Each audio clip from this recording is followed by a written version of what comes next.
Fala aí, rapaziada, como vocês estão? Sejam bem-vindos a mais um resumão. Bora falar dessa terceira rodada de Campeonato Brasileiro. Sábado e domingo tivemos jogos. Beleza, eu tô um dia atrasado, eu tô um dia a mais, sei lá, tanto faz. Mas bora falar um pouquinho ainda. Tem muito assunto acontecendo, rolando, tem muita discussão. Bora falar. Vai ter essa semana aí já de rodada no meio da semana. Amanhã mesmo já tem Vasco contra Ceará. Então bora aproveitar antes da quarta rodada começar a falar o que aconteceu nessa terceira rodada. E já vou começar pedindo para você se inscrever no canal, deixar o seu like para fortalecer aqui nosso trabalho, fortalecer nós aqui, beleza? Tamo junto desde já, muito obrigado e bora lá. Cara, primeiro de tudo, o craque dessa rodada, pra vocês quem foi, né? Quem foram? Pra vocês, quem foi o craque da rodada? Pra mim, é ele que desde 2017 está no Brasil fazendo um excelente trabalho, principalmente quando está bem fisicamente, quando não tem nenhuma lesão, recuperando de nada e quando está 100%, que é o uruguaio Georgian de Arrascaeta, jogando muita bola nesse início de Brasileirão, nesse início de campeonato com o Flamengo, está muito bem, jogando demais, comandando o meio de campo. Já que estamos falando dele, bora falar do jogo, que eu acho que é um dos... Se na semana passada a gente teve bastante polêmica de arbitragem, essa semana a gente foi mais contido, não tivemos tanta polêmica, mas é igual eu falei, nunca vai ter uma rodada que não vai ter nenhuma polêmica. É normal também. Vai ter pelo menos o que a gente tá querendo é que minimize os erros e que seja pelo menos um ou dois durante a rodada, que é mais tranquilo, não igual semana passada, vários erros, vários acontecimentos sendo recorrentes cada vez mais. Nessa rodada diminuiu, muito bom pro campeonato. Tanto é que você não vê falando muito de arbitragem, mas sim falando de desempenho de jogador, desempenho de equipe, de desempenho de técnicos, que é o que a gente gosta de falar de futebol. Como que foi o jogo, como que foi a rodada, como que os técnicos estão, quem tá melhor, quem não tá, quem é um possível postulante ao título, quem briga para cair. E é isso que a gente vai falar, baseado no futebol e não baseado na arbitragem, na ajuda ou naquele que foi prejudicado ou não, beleza? Então bora lá, começando com Flamengo e Grêmio, né? Grêmio e Flamengo. O Grêmio recebeu o Flamengo em sua casa lá no Rio Grande do Sul, na Arena do Grêmio, e perdeu por 2-0. Mas o lance polêmico de tudo ali foi a questão da bola na mão do Gerson na grande área. Eu acho que quando tava ainda 0-0, não me recordo o placar, mas eu acho que ainda não tinha sido nenhum gol do Flamengo, tava 0-0, e ali poderia o Grêmio abrir o placar e fazer 1-0. A bola bate, é um lance, uma jogada na área, a bola levanta, o Gerson está vindo ali para a linha de fundo e acaba deixando um braço livre e a bola bate no braço dele e ali o VAR revisa, saiu ali a conversa do árbitro e o VAR, como é que foi? Ali eles falam, o movimento não foi algo que ele teve expansão do corpo, ele não fez o movimento de propósito, esse movimento foi mais natural possível, a mão está atrás e a bola que bate. Cara, a explicação fica meio bagunçada ali. Eu entendo também que a corda tá aqui no pescoço dos árbitros, a pressão, principalmente do VAR, depois de todas essas. Parece que já passaram muitas rodadas, né? Por tantas polêmicas. Não, mas depois dessas 2 rodadas de Brasileirão com tantas polêmicas e a pressão que tem vindo em cima deles, eu entendo um pouquinho da precipitação deles falarem um pouquinho meio que não serem bem claros na hora de explicar ali. Também o jogo ali, né? Na hora do jogo, tá ali na adrenalina, por mais que eles estão na cabine do VAR, mas tem adrenalina por estar dirigindo ali, comandando um jogo. Mas a explicação deles eu entendi, não foi bem claro, então por isso que muita gente fala, pô, que isso, estão roubando assalto. Eu, para mim, também não marcaria pênalti. Por mais que eu entendo que o Gerson ele abriu demais o braço, mas acredito que foi um movimento super natural da passada. Dele tá correndo, ele vem correndo com as mãos para trás e de repente ele vai fazer um movimento de talvez interceptar algo mais natural do corpo, e a mecânica do corpo exige que Não dá. Você já tentou correr com os braços sempre para trás, nas costas? Não dá, fica feio demais, você não tem o equilíbrio. Então, muitas das vezes o braço, ele é um ponto de equilíbrio do jogador, ele é um ponto de equilíbrio para algum movimento, a mecânica natural do corpo, dependendo do gesto que você vai fazer, o braço ele vai levantar, ele vai abrir um pouquinho mais, e é isso que eles estão lá para observar, se foi natural ou não, se houve movimento ou não. Um exemplo disso, lembra do pênalti na semana passada, na rodada passada, onde o Léo Pereira ele vai e faz assim com a mãozinha? Então, ali dá para perceber que mesmo pequenininho, tem um movimento que não é natural, antinatural, que foi o que o Léo Pereira fez, que foi dado o pênalti. Então, exatamente por este motivo, a gente vai, olha, pega aquilo ali e coloca. Dá para perceber quando não é movimento natural ou não. Então, para mim, a marcação de não pênalti, de nenhuma falta nesse lance tá correta, na minha interpretação. E o Flamengo, e também mesmo se fosse marcado, eu acho que o Grêmio não assustaria, não resolveria nada, porque o Grêmio jogou muito mal, o Grêmio foi muito mal, sem meio de campo, igual eu falei, o Arrascaeta, o Gerson, De La Cruz, comandaram aquele meio de campo como poucos. Se você reparar em todos os gols do Flamengo, nos dois, são jogadas trabalhadas, de toque de bola, de aproximação, triangulação, de 1-2, chega, ultrapassagem, sabe?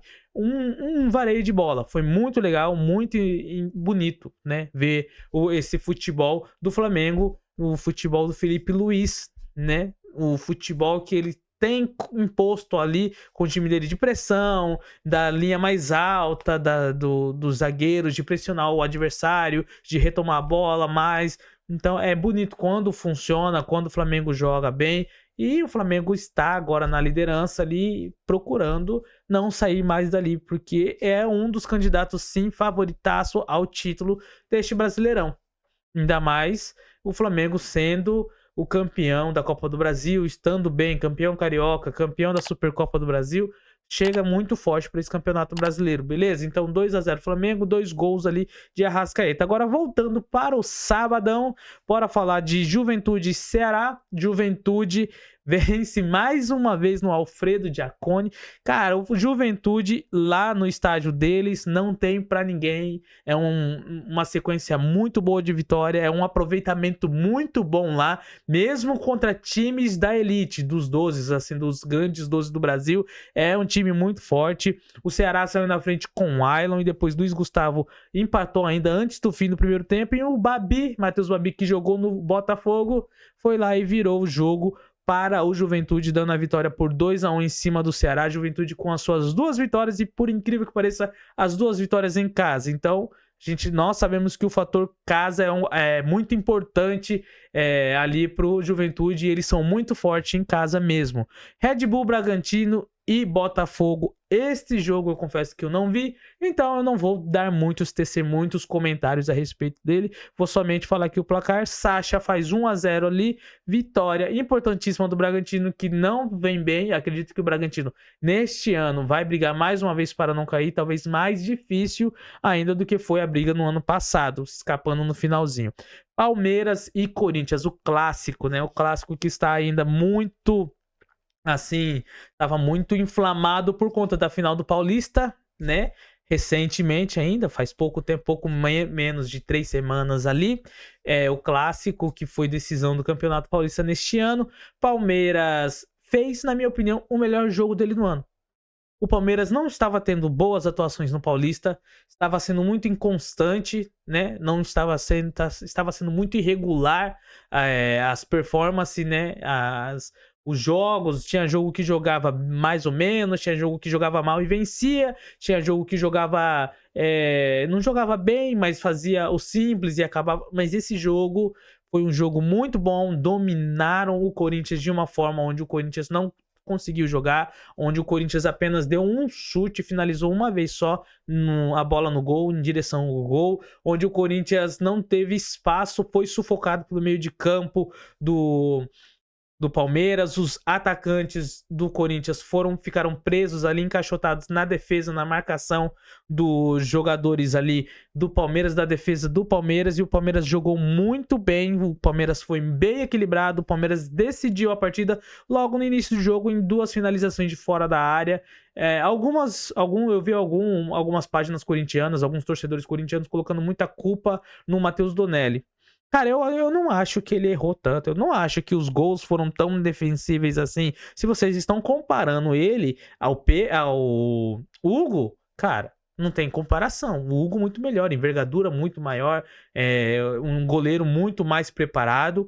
Então é óbvio que se você comparar com o goleiro titular, você vai falar, pô, desculpa, vocês vão falar, o Hugo pegava. E o Hugo talvez poderia pegar pelo fato de tudo isso que eu já disse, e estar mais preparado. Mas o Matheus Donelli, ele não foi um erro, não foi alguma falha tão bizarra, tão bizonha, a ponto de alguns torcedores estarem chamando ele de chama-gol, estarem crucificando o jogador. Eu entendo que a comparação é uma piada, cara, não dá. É um cara já que está se consagrando no clube, que está tendo destaque no clube, que está sendo é um líder do elenco, é um cara super decisivo, um cara importantíssimo e incontestável no meio da torcida, com uma jovem promessa que está surgindo, que já é muito contestável desde quando teve as suas oportunidades, e aí fica meio chato, fica meio desproporcional essa cobrança e essa comparação com ele. Mas ele não teve tanta culpa assim nos gols, na minha opinião. Eu acho que talvez no segundo gol, se ele tivesse um pouco melhor posicionado, ele poderia defender, mas tudo é talvez um se, né?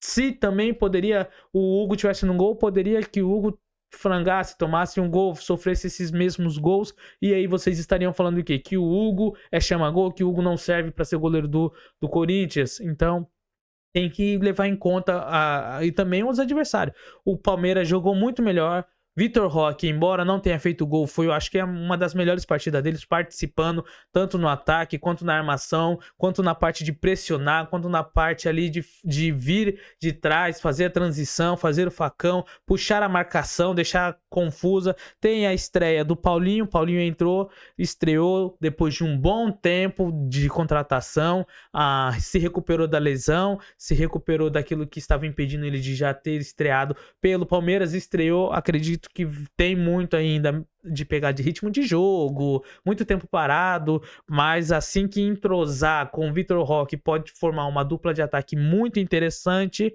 E é isso daí, os gols, nem se fala, igual eu falei, foi gol ali de segunda chance, de segunda bola, a marcação do Corinthians vacilou nessas partes de segunda bola, não marcou direito, deu espaço, liberdade pro Piquerez chutar, deu espaço, deu liberdade pro M. Martinez chutar, e aí chute e finalização de fora da área, quando acerta no cantinho, tem precisão, tem força, muito dificilmente consegue, o Corinthians acaba perdendo, e o Palmeiras também assume ali a vice-liderança apenas por conta de saldo de gols atrás do Flamengo, e as duas equipes que prometem brigar até o fim do campeonato já estão na ponta, já assumiram ali a ponta e estão ali com 7 pontos ambos e vão lutar até o fim por este campeonato. E aí temos o nosso Vasco da Gama contra o Sport Recife. O Vasco vence por 3-1, mais uma partida brilhante de Verratti. Eu falei que o craque da rodada foi ali o Arrascaeta, mas poderia muito bem dividir esse craque da rodada com o Verratti. Cara, o Pirata é muito bom.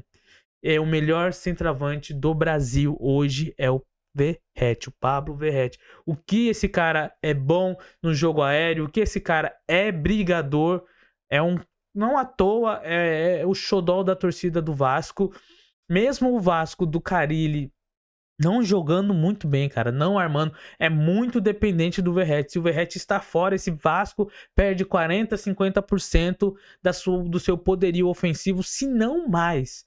Então, o Coutinho também tá voltando a jogar bem, tá pegando um ritmo de jogo legal.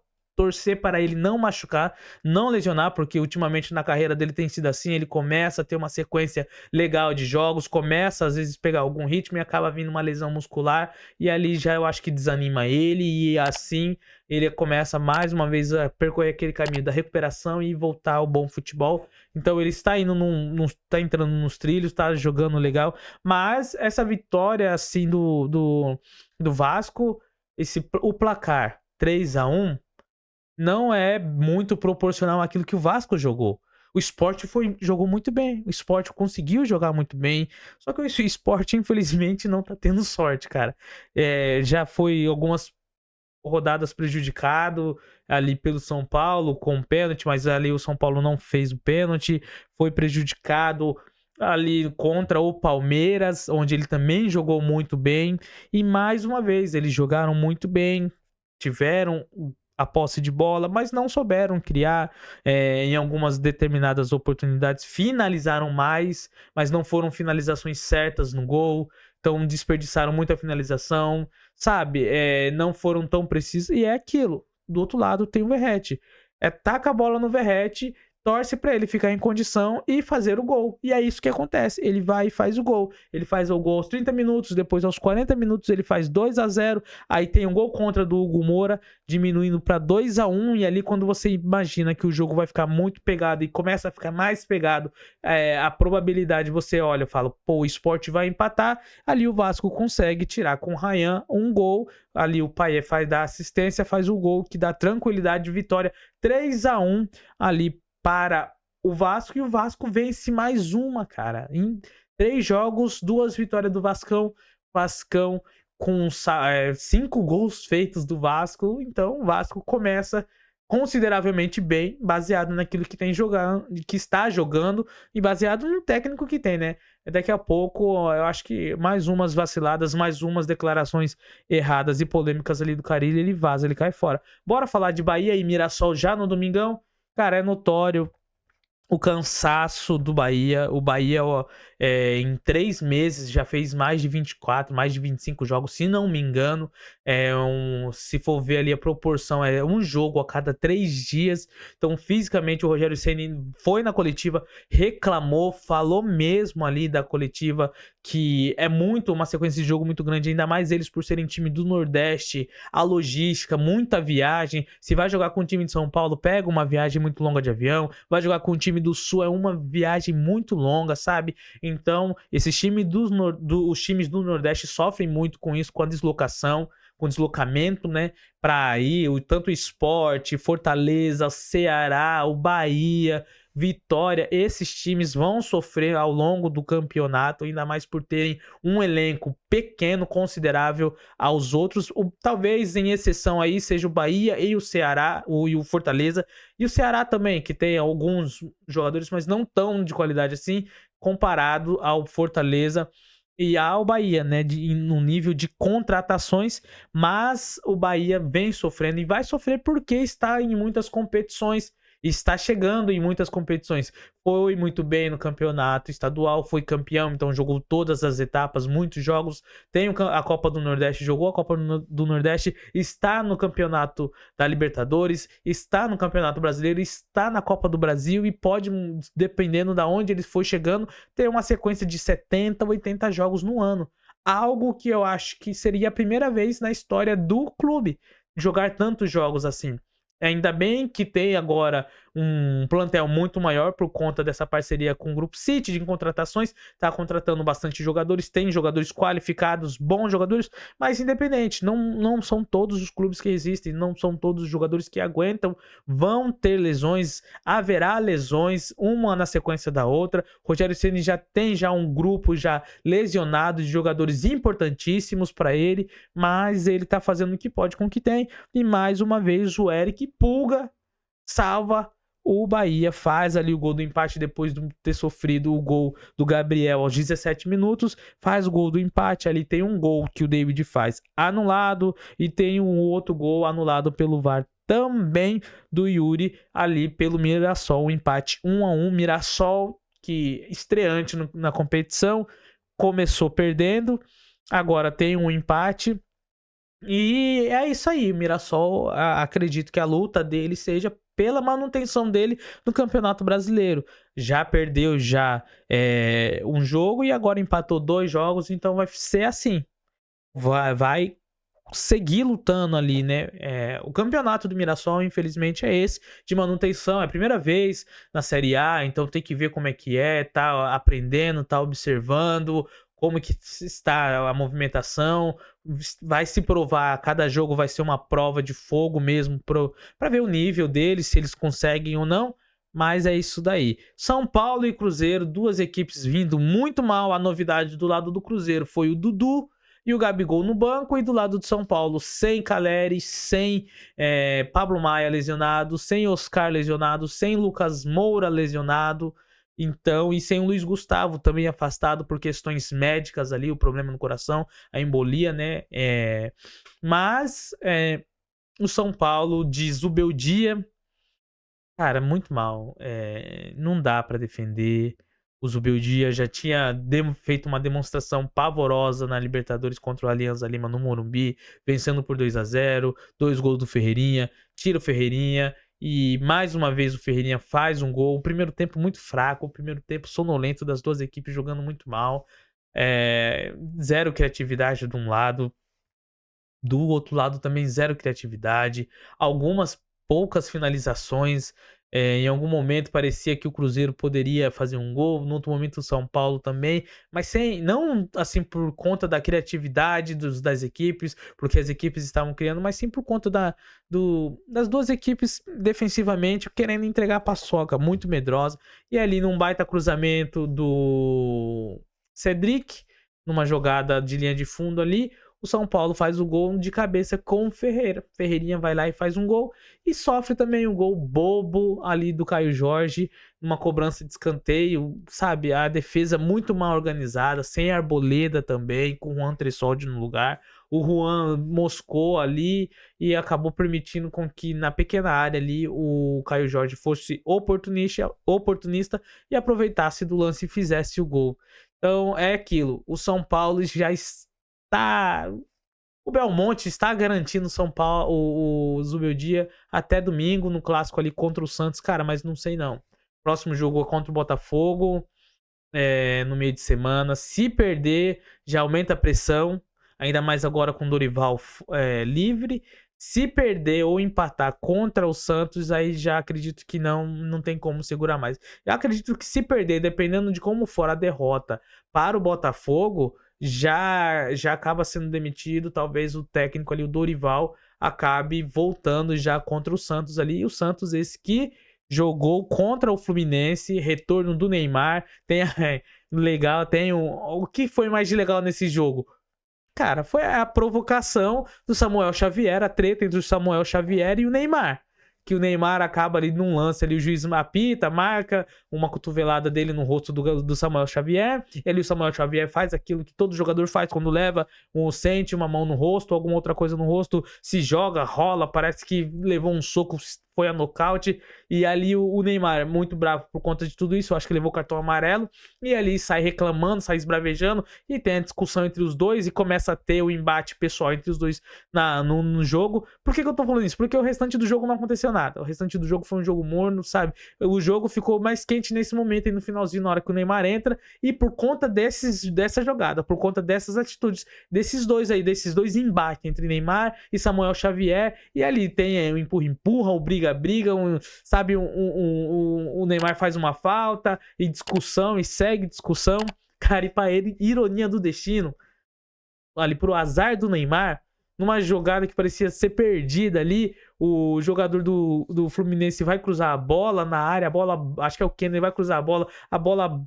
bate no próprio jogador e vai pra cima, aí o Arias consegue recuperar a bola, passa ali pro Samuel Xavier, que finaliza. Ela tem um desvio enganando o Brasão, e 1-0, gol de quem? Samuel Xavier. E ele vai pra torcida e comemora, e depois ele começa a tirar a bola do Neymar e comemora, esbraveja. O Neymar xinga daqui, xinga de lá, só elogios um pro outro, e no final, vitória do Fluminense, gol de Samuel Xavier, a torcida inteira começa a gritar, mandar saudações, mensagens de carinho para o Neymar, e o Samuel Xavier faz aquilo, né?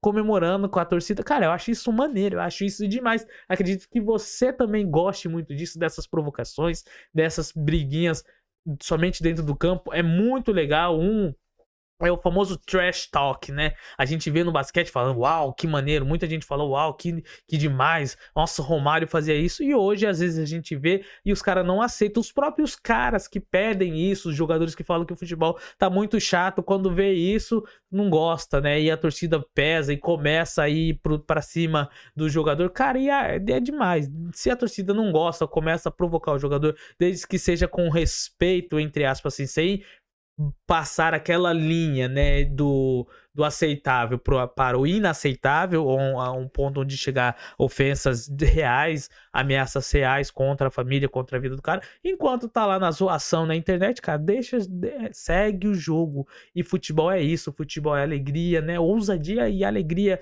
já diria o menino Ney e já diria Tiaguinho, beleza? Se inscreve aí no canal, deixa o like, rapaziada, bora lá, comenta o que você achou dessa rodada. E o Santos acabou demitindo ali o português, né, não deu, não conseguiu dar a sequência, foi demitido. E ali o que vai fazer? O que vai acontecer? Tentaram ir para cima do Dorival, o Dorival recusou. Acho que tentaram o Tite também, o Tite não aceitou, porque infelizmente esse Santos está muito desorganizado, está uma bagunça. Agora com o Neymar, mas o Neymar não faz milagre. O time tá uma bagunça demais. Muita coisa de desorganização, muita coisa técnica também, falando assim, o time não tem um plantel muito bom, vai brigar mais uma vez para não cair. O Santos, a briga do Santos é essa, mesmo com o Neymar, vai brigar para não cair. Vai ser uma semana, vai ser um mês, vai ser um ano difícil para o Santos. A briga do Santos é para manter-se na Série A do Campeonato Brasileiro e não ser rebaixado novamente. Não voltar da onde saiu, que no caso é a Série B. E depois temos ali um Fortaleza e um Internacional mais tranquilo. Acho que o ponto mais assim fora da curva ali foi o gol de bicicleta feito pelo... Quem foi que fez o golaço mesmo? Foi um golaço de bicicleta ali do Moisés. E ali o próprio Moisés acabou, acho que na comemoração, se machucando, lesionando. E ali entra o Marinho. E o Marinho entrou com uma bola para ele e outra pro jogo. Porque o cara fominha é esse Marinho. Ele joga bem em determinados jogos, mas é muito fominha. O Marinho não passa a bola. Comenta aí, torcedor do Fortaleza, se isso incomoda vocês, porque me incomodou. Incomodou demais o fato do Marinho carregar demais a bola, não passar. Às vezes ele passa por um, tem a possibilidade de fazer um 2 e ele não faz, não continua. E ali fica, sabe, esse joguinho chato dele pegar e passar e tentar resolver tudo sozinho, porque ele já fez o gol à la Messi na época que jogava no Vitória, acha que vai reproduzir novamente o mini míssil aleatório, os mísseis aleatórios dele, ele acha que ele vai sempre fazer. Cara, precisa passar, precisa jogar, Marinho. Seja menos fominha, Marinho. Passe a bola, Marinho. Por isso que você tá na reserva, Marinho. E pra finalizar, Atlético Mineiro empatou em 2-2 com Vitória. Eu também não vi esse jogo, então só vou falar os resultados aqui. 2-2 com gol do Lucas Alter. Depois Fausto Vera empatou e Mateuzinho virou. E no finalzinho ali o Igor Gomes acabou entrando e fazendo o gol que garantiu o empate para o Atlético Mineiro em casa. Atlético Mineiro que também não começou muito bem esse campeonato, mas tem um elenco muito bom e pode melhorar, beleza? Se inscreve no canal, deixa o like, comenta aí o que você achou dessa rodada e o que você espera do seu time na próxima rodada. Tamo junto e é nóis. Fui!